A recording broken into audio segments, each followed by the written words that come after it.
भैया दूज के पर्व पर जैसे हरेला पूजते हैं ऐसे ही चूड़े से भाई का पूजन किया जाता है।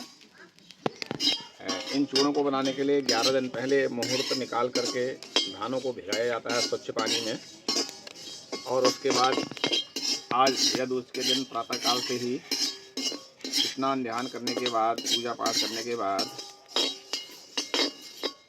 ओखल और मूसल की पूजा के बाद, चूल्हे की पूजा के बाद घी और धानों को तांबे के कुनेले में भुना जाता है।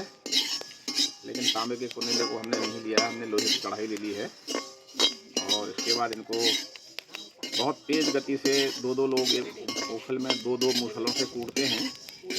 और पहली जो इसको घान कहते हैं, जो पहले धान होते हैं, इसको भगवान की पूजा के लिए मंदिर में अपने इष्ट के यहाँ रखा जाता है। और इस प्रकार से पहली जो घान होती है इसको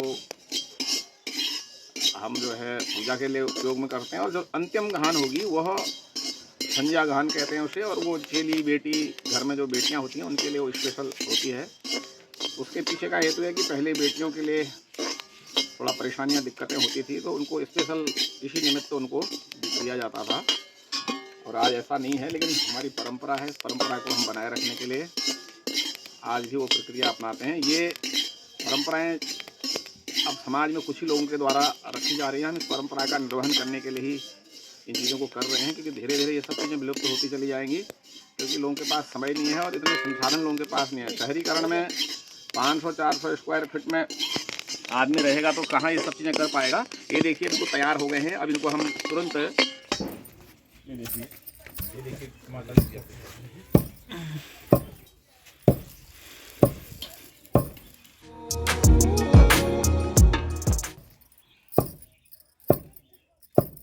धमाधम की आवाज।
जब मैं इंटर पास करके आगरा गया तो मैंने पहली बार वहाँ टीवी देखा। तो चित्रहार आता था बुधवार और इतवार के दिन जी। तो शाम को आता था वो, तो दिन भर में पहले 1 घंटे पहले से, जैसे त्यौहार होता है पहले से काम करके तैयार हो जाता था कि अब चित्रहार देखने जाऊंगा। तो जिसके हम जाते थे उसको नमस्कार दिन में 3-4 बार करते थे हम, नहीं तो बैठने नहीं देंगे। और वो नीचे चटाइयाँ बिछाते थे और चप्पलें उतार के साइड से हम लोग बैठ जाते थे। तो मौन लाइन से बैठना होता था, हल्ला नहीं करना होता था, और देखते थे। और उसके बाद इतवार के दिन जो है हम टीवी देखने, वहाँ पिक्चर देखने जाते थे।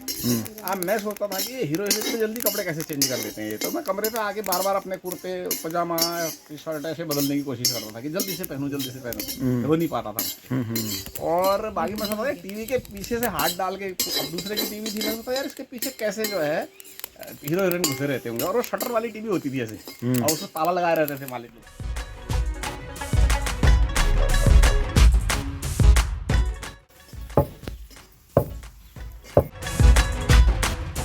चूड़े कूटने के लिए धम की आवाज होती है, मतलब दबा के डालना पड़ता है चूड़े कूटने से। पूरे मन से लाइए।